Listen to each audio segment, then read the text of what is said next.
Félicitations. Niba urimo kumva iki kiganiro nuko umaze gutsindira kuba perezida w'igihugu runaka kandi ugomba gutangira kwitegura gushyira mu bikorwa inshingano zikomeye zo gutegeka miliyoni nyinshi z'abantu ukabafatira ibyemezo bikwiye. Abaturage baguhaye manda ngo bayobore kandi icyo bagutegerejeho ni ugufata ibyemezo bizatuma babaho neza kandi ibyo ugomba gutangira kubikora kuva ku munsi wa mbere ukimara kurahira. Nk'umukuru w'igihugu bizaba ngombwa ko ufata ibyemezo bikomeye bigusaba ko ufite ubumenyi buhagije ku miterere y'isi ndetse n'uburyo isi itegekwa. Ibikorwa uzakora muri manda yawe bishobora kuzavugwaho mu gihe cy'ibisekuru byinshi. Amateka azibuka ibikorwa wakoze kimwe n'uko azibuka amakosa ndetse no kwibeshya ushobora kuzagira. Kugira ngo wirinde ko ayo makosa yazaba menshi, ni ngombwa kumenya uko isi itegekwa. Dore ibintu 4 bishingiye ku mibanire hagati y'ibihugu buri mukuru w'igihugu akwiye kumenya ndetse no kwitwararika kugira ngo azasigare mu mateka y'igihugu cye nka perezida mwiza. Aya niyo mahame cyangwa se amategeko 4 yagenze isi kuva mu binyejana by'imyaka bishize kugera n'uyu munsi ndetse no mu gihe kizaza. Ni amategeko areba buri gihugu, buri mu perezida na buri mwami igihugu yabayobora icyo ari cyo cyose, cyaba gikize cyangwa se gikennye. Ni amahame 4 agaragaza uburyo isi itegekwa ndetse n'uyitegeka uwo ari we. Tubahaye ikaze.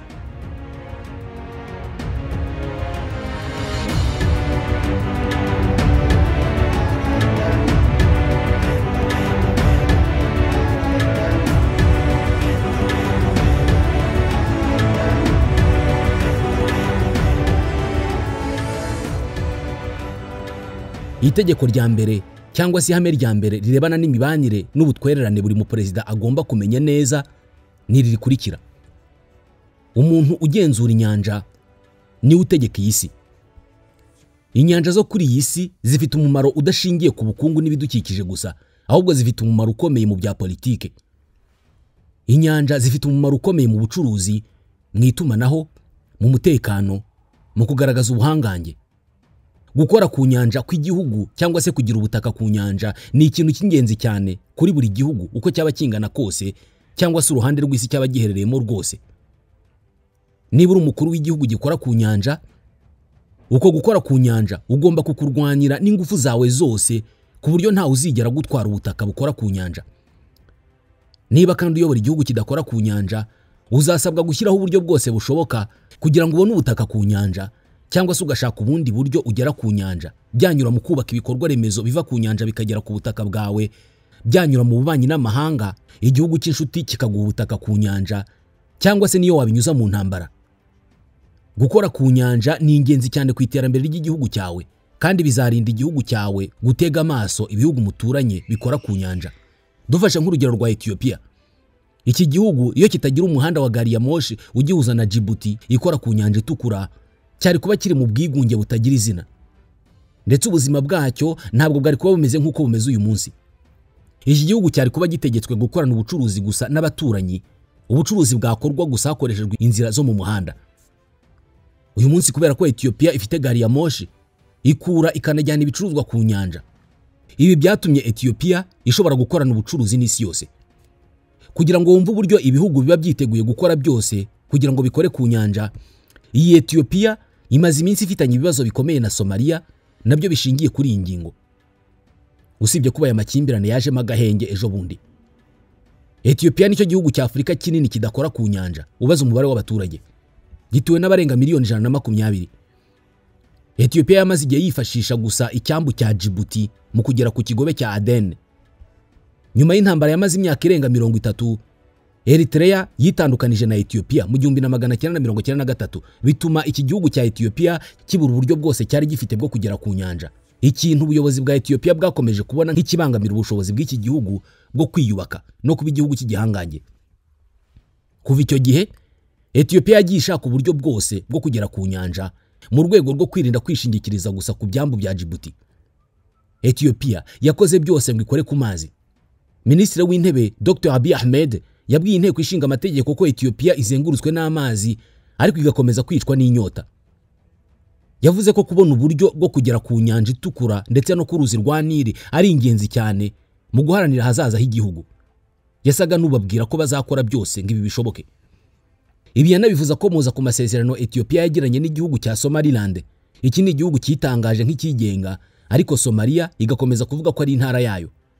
Aya masezerano Ethiopia yagiranye na Somaliland yaragamije ko Somaliland iha Ethiopia ubutaka ku cyambu cya Berbera mu gihe cy'imyaka 50. Somaliland yemeye guha Ethiopia kilometero 20 z'ubutaka ku nkombe z'inyanja itukura zikifashishwa mu bucuruzi bwo mu mazi, ikanahubaka ibirindiro by'ingabo zirwanira mu mazi.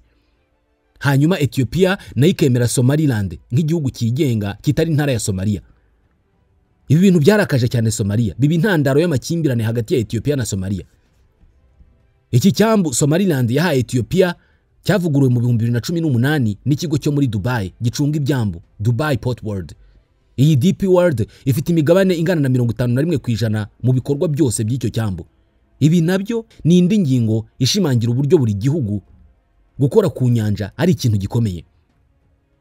Twese turacyabyibuka ubwo mu 2016 iyi Djibouti yahaga u Rwanda ubutaka bwa hegitari 20 buherereye hafi y'ibyambu byiswe Port of Djibouti ndetse na Dubai World Djibouti International Port. Amasezerano hagati y'ibyo bihugu ni ukuvuga u Rwanda na Djibouti yemerera u Rwanda kubyaza umusaruro ubwo butaka, yasinywe mu mwaka wa 2003. Muri uru rwego kandi u Rwanda rwanahawe ubutaka ku cyambu cya Naivasha muri Kenya, ndetse no mu gihe kitari cya kera u Rwanda rwavuze ko rugiye gutangira kubaka ibikorwa remezo. Buri gihugu kidakora ku nyanja, icyifuzo kiruta ibindi kiba gifite ni ukubona ubutaka ku nyanja cyangwa se kugira ubundi buryo buhuza icyo gihugu n'inyanja. Birumvikana kugera ku nyanja kw'igihugu ntacyo byakimarira ubwato bw'icyo gihugu buramutse budashobora kogoga inyanja mu bwisanzure n'umutekano uhagije. Kubw'ibyo nka perezida w'igihugu nta mahitamo bufite usibye kwishyira mu maboko meza y'igihugu gifite ubuhangange bukomeye mu by'igisirikare kirwanira mu mazi. Iki gihugu nicyo kiba kigenzura inzira zose zo mu mazi magari. Inzira za rutura nka Détroit du Bosphore muri Turukiya, umuhora wa Panama, wa Suez, Détroit de Bab el-Mandeb, wa Malacca, wa Hormuz, wa Gibraltar. Izi zose ni inzira zinyuramo ijanisha rinini ry'ibicuruzwa bijya hariho hose ku isi. Buri munsi hanyura ibihumbi by'ubwato bwa rutura bwikoreye containers zijyana ibicuruzwa hariho hose ku isi. Igihugu kigenzura izi nzira zose zo mu nyanja nicyo gihugu gitegeka isi. Uku kugenzura izi nzira bishobora gukorwa mu buryo bwa gisirikari, ubw'ububanyi n'amahanga, ubw'ubucuruzi cyangwa se ubundi. Uyu munsi Leta Zunze Ubumwe za Amerika nicyo gihangange kigenzura amazi menshi y'isi. US Navy nicyo gisirikare kirwanira mu mazi cya Leta Zunze Ubumwe za Amerika. Nicyo kiruta ibindi byose birwanira mu mazi ku isi kubera ko kibirusha umubare w'abasirikari, umubare w'intwaro, umubare w'ubwato. Ziriya nzira zose zo mu mazi twavugagaho mu kanya zinyuramo ibicuruzwa byinshi ku isi zirindwa n'igisirikare cya Leta Zunze Ubumwe za Amerika. Kandi ubwo ziriya nzira ziri mu nyanja zitandukanye ziri mu mpande zose z'isi. Zimwe ziri mu nyanja itukura, izindi ziri muri Atlantique, izindi ziri muri Mediterane. Haramutse habayeho amakimbirane yavamo intambara, igisirikare cya Amerika kirwanira mu mazi gifite ubushobozi bwo gufunga inzira runaka muri ziriya twavugaga, kikabuza umwanzi gutambutsa ibirwanisho cyangwa se kikanaheza umwuka ubukungu bw'uwo mwanzi.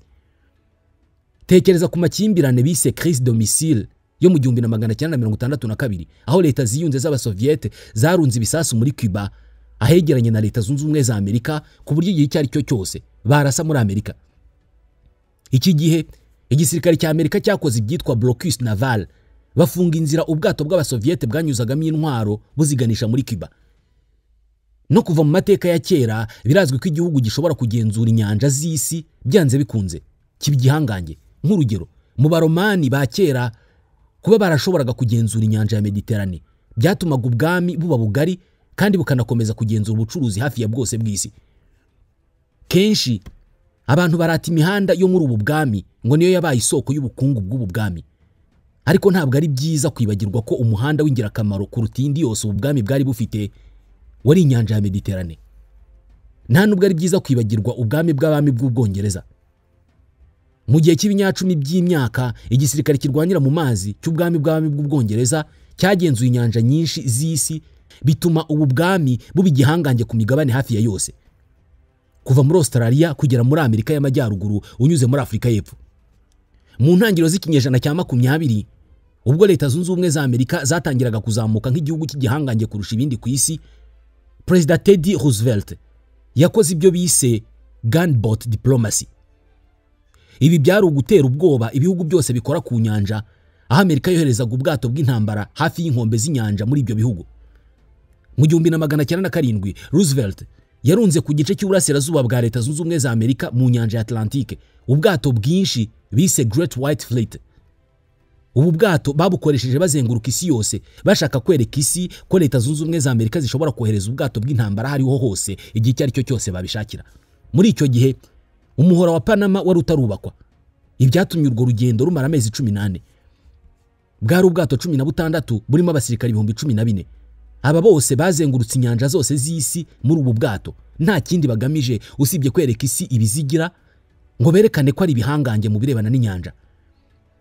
Uyu mushinga wa Roosevelt abantu bamwe barawunenze cyane, bavuga ko ntacyo umaze usibye gusesagura umutungo wa Amerika. Gusa uyu munsi buri wese arabibona ko iki gikorwa bwari ubutumwa bugamije gutangiza ubuhangange bwa Leta Zunze Ubumwe za Amerika mu birebana n'amazi. Uyu munsi ubu buhangange bwa Leta Zunze Ubumwe za Amerika mu birebana no kugenzura inyanja zo mu isi yose nta muntu n'umwe wabujyaho impaka. Gusa Ubushinwa nabwo bwatangiye kurya isataburenge Leta Zunze Ubumwe za Amerika muri uru rwego binyuze mu kubaka ubwato bugezweho kandi bwinshi bw'intambara. Uku guhangana mu birebana n'inyanja nibyo bigize rya tegeko twavugaga mu kanya rirebana n'imibanire y'ibihugu, aho ugenzura inyanja ari utegeka isi. Uyu munsi Ubushinwa nibwo bugenzura ubucuruzi bwose bukorerwa mu nyanja y'Ubushinwa kubera ko buhafite igisirikare gikomeye. Ibi bituma ibihugu byose bituranye n'Ubushinwa bikora ku nyanja y'Ubushinwa nta kindi bishobora gukora usibye guca bugufi imbere y'amategeko y'Ubushinwa. Ugenzura inyanja ni utegeka isi. Itegeko rya kabiri cyangwa se ihame rya kabiri rigenga imibanire y'ibihugu, aho ushatse wanaryita ihame ryerekana utegeka isi. Ubumenyi bw'isi nibwo mwamikazi. Guharanira kugenzura cyangwa se kwigarurira ibice runaka cyangwa se ibihugu bikozwe n'ibindi bihugu babyita geopolitique. Ubumenyi bw'isi bwo ni geography. Ntabwo ari ibintu byizanye gutyo gusa guha izina rya geopolitique ibikorwa byose bigamije kwigarurira ibice runaka by'isi binyuze mu kubigenzura cyangwa se mu kugirana umubano nabyo. Nk'umukuru w'igihugu hari ibintu utagenzura. Imbibi igihugu cyawe gifite nizo ubushinzwe, ni nazo ugenzura. Ibirebana n'ubumenyi bw'isi ndetse n'imbibi z'ibihugu nicyo kintu gisa n'igishyiraho amahame yose agenderwaho mu mibanire y'ibihugu. Imiterere y'igihugu, aho giherereye n'ingano yacyo nibyo bigena inyungu cyangwa se iby'icyo gihugu kibona byose kugira ngo kibeho neza cyangwa se nabi.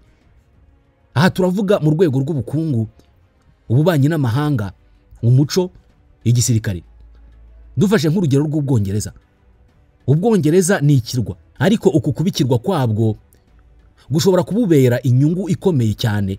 Nko mu bihe by'intambara bishobora kugora umwanzi kubutera, ariko nanone bishobora kububera ikibazo gikomeye nko mu gihe cyo kuzanira ingabo zabwo ibyo zikeneye.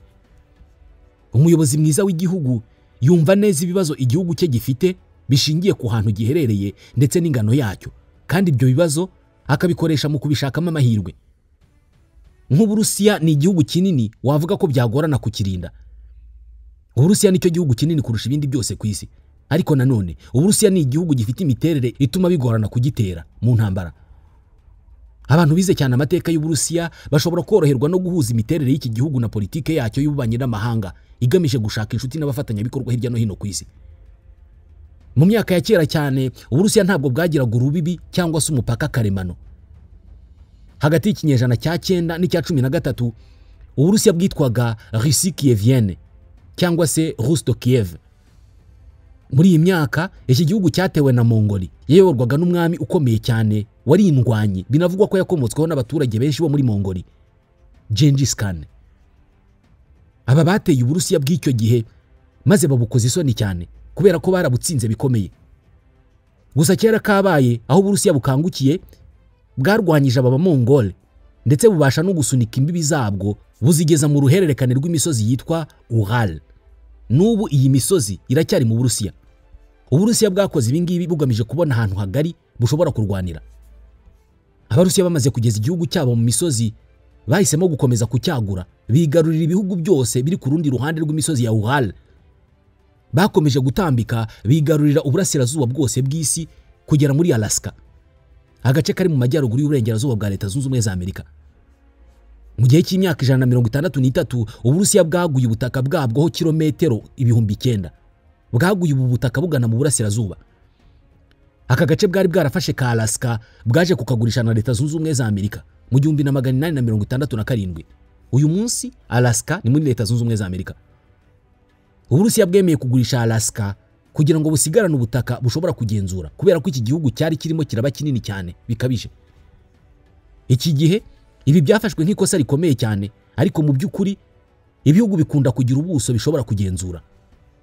Ahanini bigendera ku mbibi karemano nk'imigezi, imisozi cyangwa se ubutayu. Igihugu iyo kibashije kugira urubibi nkuru nguru kiba kizeye umutekano hashingiwe ku buryo bworoshye bwo kurinda umupaka karemano. Biroroshye gushushubikanya umwanzi ushaka kwinjira iwawe anyuze ku rubibi karemano. Urubibi rusanzwe rutari karemano byemezwa ko bigoye kururinda. Kumva ibi ngibi bisaba kwiga amateka ya Polonye. Polonye iherereye rwagati mu cyo bise La Grande Plaine Européenne, ikibaya kiruta ibindi byose mu Burayi. Ni rwagati mu kibaya, nk'uko igihugu cyaba giteretse ahantu rwagati mu kibuga. Ibi ngibi byagiye bituma iki gihugu giterwa cyane mu myaka ya kera, kubera ko nta rubibi karemano nk'imisozi, ibiyaga, inyanja, imigezi cyangwa se ubutayu gifite. Mu kinyejana cya 5 umurwanyi witwaga Attila, wari umwami w'abaturage biswe Abahane, yateye Polonye. Mu kinyejana cya 13 Genghis Khan, wari umwami w'Abamongol, nawe yateye Polonye. Hanyuma Napoleon nawe yateye iki gihugu mu 1812. Hitler mu 1939 nawe yateye iki gihugu. Niba igihugu cyanyu nta mupaka karemano n'umwe gifite, birashoboka cyane ko muzinjira mu ntambara byoroshye. Imisozi ya rutura nk'iri mu Busuwisi igorana cyane mu birebana n'ubuhinzi ndetse ikanabangamira ubwikorezi, ariko irafasha cyane mu gusubiza inyuma abanzi. Mu bihe by'amakimbirane yo mu karere, Uburusiya bwakunze kwifata ntibugira aho bubogamira. Ku rundi ruhande, iki gihugu gifite ibibaya byoroshye kwambuka ndetse n'imigezi. Ibi nabyo biri mu byagiye bituma iki gihugu kirinda kwinjira mu makimbirane, kubera ko nubwo bigoye kugitera, ariko no kukirinda nabyo ntibyoroshye. Itegeko cyangwa se ihame rya 3 mu birebana n'imibanire y'ibihugu ryanagufasha kumva utegeka isi uwo ari we. Intwaro zikora itandukaniro rikomeye mu buhangange bw'igihugu. Iyo urebye amateka y'amakimbirane ashingiye ku gisirikare yabayeho mu isi, ubona ko gutunga zimwe mu ntwaro ku gihugu bishobora guhindura ibintu bitanabaye ngombwa ko izo ntwaro zikoreshwa. Iyo ntwaro kuyitunga byonyine birahagije ngo utere umwanzi ubwoba ntiyigera gushotora. Hari ingero nyinshi mu mateka: la catapulte, poudre à canon, indogobe, bombe nucléaire cyangwa se ibyo twise ibisasu bya kirimbuzi. Izi zose ni intwaro zahinduye cyane amategeko y'intambara ndetse n'imibanire y'ibihugu. Buri koranabuhanga rivumbuwe mu by'igisirikare leta rishyira ikinyuranyo gikomeye cyane hagati y'insinzi no gutsindwa. Iyo ushyize ku ndege zawe z'intambara missile zishobora kurasa mu birometero 50, umwanzi wawe akabasha gukora indege zirasa missile nk'izo mu birometero 75, bihita bisobanura ko abapilote bawe nta mahirwe na make bazagira imbere y'abo umwanzi wawe. Ubwo uba ufite ibyago byinshi byo gutakaza ubuhangange bwo mu kirere mu gihe cy'amasaha make cyane urugamba rugitangira. Niyo mpamvu kuva mu myaka ya kera ibihugu bigenda birushanwa mu gukora no gutunga intwaro zifite ubuhangange bukomeye kurusha ubwabo bahanganye. Umuntu ahava akagera akenera umutekano n'ubushobozi bwo gusunika umwanzi we ngo agende ajye kure. Iyi niyo mpamvu ibihugu byose bigira ingengo y'imari yagenewe igisirikare, kandi ntibihagarika kugura intwaro kabane nubwo bitajya birwana. Icy'ingenzi nuko izo ntwaro ziba zihari ku buryo uba wizeye ko igihe cyose umwanzi wawe naza uzashobora kumusubiza inyuma. Ni ikibazo cy'umutekano, ariko nanone ni ikibazo cy'ubusugire n'ubwigenge. Kuva mu myaka ya kera ibihugu byagiye bigira intege nke mu kwirinda by'ubwabyo, byagiye byigarurirwa n'ibihugu bikomeye bikabihemba kubicungira umutekano cyangwa se kubirinda. Ibihugu byose byifuza kuva muri uyu mwanya aho bigomba gukenera ubufasha bw'ibindi bihugu mu birebana n'igisirikare. Uburyo bwo kugera kuri uru rwego ni ukugerageza kubaka ikoranabuhanga rigezweho ritagamije kugufasha gusa kuba igisirikare cy'igihangange ku isi, ariko nibura ukaba igihangange mu karere uherereyemo. Ibi byirukana abanzi kandi bigatanga icyizere ku mutekano wawe mu gihe havuka amakimbirane. Urugero rw'ibihugu byagerageje gukora ibi ngibi ni nka Israel, Korea y'Epfo, Taiwan n'Ubuyapani. Ibi ni ibihugu bifashwa cyane na Leta Zunze Ubumwe za Amerika mu gucunga umutekano. Igisirikare cya Amerika ahanini nicyo kibirinda, ariko mu rwego rwo kuziba icyuho kiri hagati yo gufashwa mu gucunga umutekano no kwigira mu rwego rwa gisirikari, ibi bihugu byubatse urwego rukomeye rw'ikoranabuhanga ku buryo byose mu turere biherereyemo biri ku rwego rurutu rw'ibindi mu birebana n'ikoranabuhanga ryifashishwa mu gisirikare. Iyo ufite igisirikare gito, ukora ku buryo ingabo zawe zibona ibikoresho by'ikoranabuhanga bigezweho ku rugamba, ku buryo umusirikare umwe wawe aba afite ibikoresho byatuma akora akazi ubundi kagakozwe n'abasirikare 20 basanzwe. Nta mwanzi n'umwe wasuzugura ingabo nke ariko zifite ibikoresho bigezweho kandi bikora neza.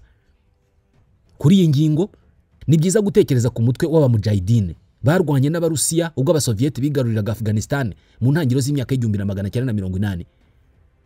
Mu ntambara barwanye byabaye nkaho ububasha n'ubushobozi bwose bwa Afghanistan bwisanze munsi y'ibirenge by'igisirikare cyiswe gitukura cy'Abasovieti.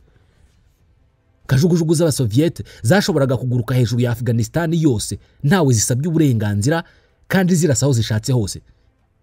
Gusa ibi babikoze mbere yuko Washington ibyivangamo.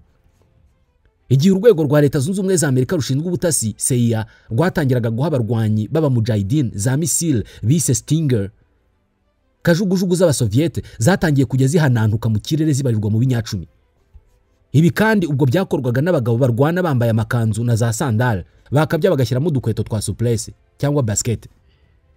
Intambara yahise ihindura icyerekezo kubera ko imbunda imwe yonyine yashoboraga guhanura kajugujugu yari yarayogoje igihugu.